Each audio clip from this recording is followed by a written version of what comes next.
Let's compare the brand new Pixel4a with the Sony Xperia10 Mark II. Too long? Don't watch or don't read. Get the Xperia10 Mark II, you get better value for almost the same price.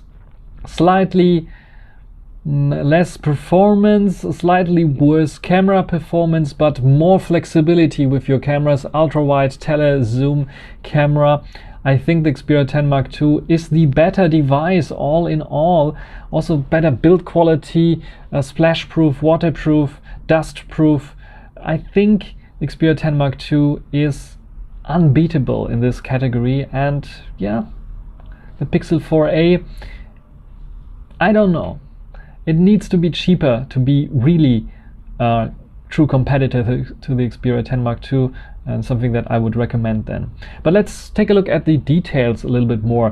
What we can see on the build quality and dimensions is that the Pixel4a is basically an Xperia10 Mark II with a little bit chopped off, maybe a little bit more chopped off, basically the two camera lenses chopped off. So 5.8 versus 6-inch. The same dimensions, only the length is a different length, and both feature 12 megapixels main sensors, but the Xperia has also two 8 megapixel sensors, one ultra-wide and one telephoto, which the Pixel4a is missing. Granted, Pixel4a's 12 megapixel is slightly on a bigger sensor, on a slightly bigger sensor, so the low light capability should be a little bit better.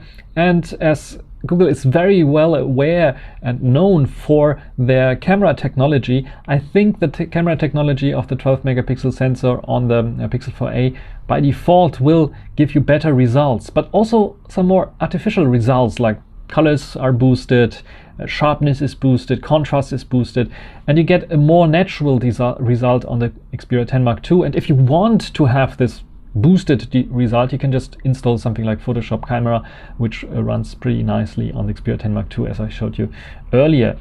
And then when it comes to the display itself, the Xperia10 Mark II has a slightly sharper display, even though the display is bigger, just because like 21:9 display aspect ratio instead of 19:5:9 on the Pixel4a. Corning Gorilla Glass 3 versus Corning Gorilla Glass 6, so the build quality in general, I think, on the Pixel is worse than on the Xperia10 Mark II. We have water and dust resistance here on the Xperia 10 Mark II. We have front and back Gorilla Glass 6. Only the edges are plastic or polycarbonate. And yeah, I think overall the build quality is better on the Xperia10 Mark II. Both feature a 3.5 millimeters headphone jack, and the Xperia has a slightly less performing Snapdragon 665 11 nanometers chipset, and the Pixel4a features a 730 Snapdragon processor with 8 nanometers chipset, which is slightly faster than the 665. Both have 128 gigabytes internal memory, but we have here the expandability via micro SD card. So if I open it up here, also the possibility to just simply get the SIM card or micro SD card out here, and yeah, you have this as a possibility. Then when it comes to the front-facing camera, both have basically the same front-facing camera. Granted, Google Colors and boosting and algorithms should produce a better result with the 8 megapixel camera, but in general, I would say for selfies, everyday usage, there should be not a big of an issue. Where the Pixel4a has an advantage is the stereo setup, so they're using also the earpiece as a second stereo sounding speaker, I think, and a bottom firing one.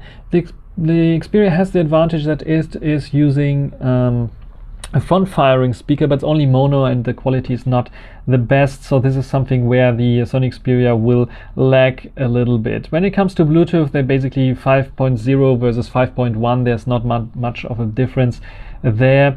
Both feature a USB Type-C port, but the USB Type-C port here only allows for USB speeds of 2.0, and the standard on the Pixel 4a is 3.1 apparently. Both have a fingerprint reader which is not in display but is either on the side here or like on the Pixel 4a on the back. I like the side one better, I have to say, because I can just, if this phone is lying flat on the table, I can just like put my hand like this and unlock it. I don't need to grab it and then unlock it from behind, which is, I think, pretty nice. And then in general, where the Xperia has a big advantage is the battery life. 3600 milliampere hours on the Xperia 10 Mark II, and only 3140 or 3080. I'm not sure. There are two numbers now floating for the Pixel 4a. You can just write in the comments which is the correct one. Anyway, it's not so far. The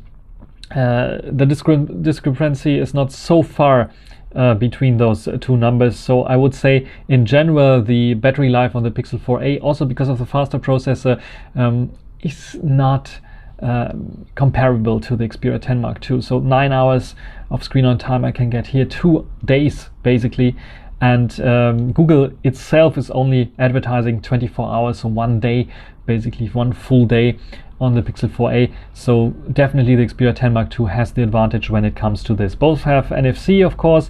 Then I think the price is also very similar, 340 euros, around 340 euros for the Pixel 4a, 350 euros depending on which country you are in, and here it's 360, so it is like 20 to 10-ish difference. Still, I would say the Xperia 10 Mark II is the better device. It has the possibility to be easily expandable with microSD cards. It has the flexibility of a triple lens setup, especially ultra-wide images that you can take with it are pretty nice, and also telephoto. Sometimes telephoto is very nice and useful. Of course, Pixel has this artificial telephoto zooming thing, but it is never as good as a real telephoto camera.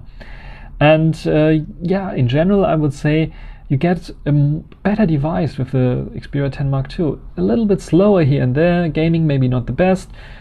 Pixel 4a is better for this, but in general, more flexibility, better build quality, still a compact design. So the only difference is like really a few centimeters on the top that are chopped off on the Pixel 4a. Very compact design on both, and yeah, the Xperia 10 Mark II is clearly the winner here. Also, you get almost stock like Android experience, and yeah, so the only big difference where I would see a disadvantage when it comes to software is the updates, because the Sony is not known for the middle class software updates, so you'll get maybe one big Android upgrade and that's it. Second Android upgrade I did not receive on older devices. Maybe there will be some. Xperia X, I think, got 2 Android upgrades, but it was a different kind of middle class device. So I'm not so sure. I think with the 3 years of the Pixel 4a support, you get better support there. But the better device is clearly the Xperia 10 Mark II, I would say. What do you think? Just write it down in the comments.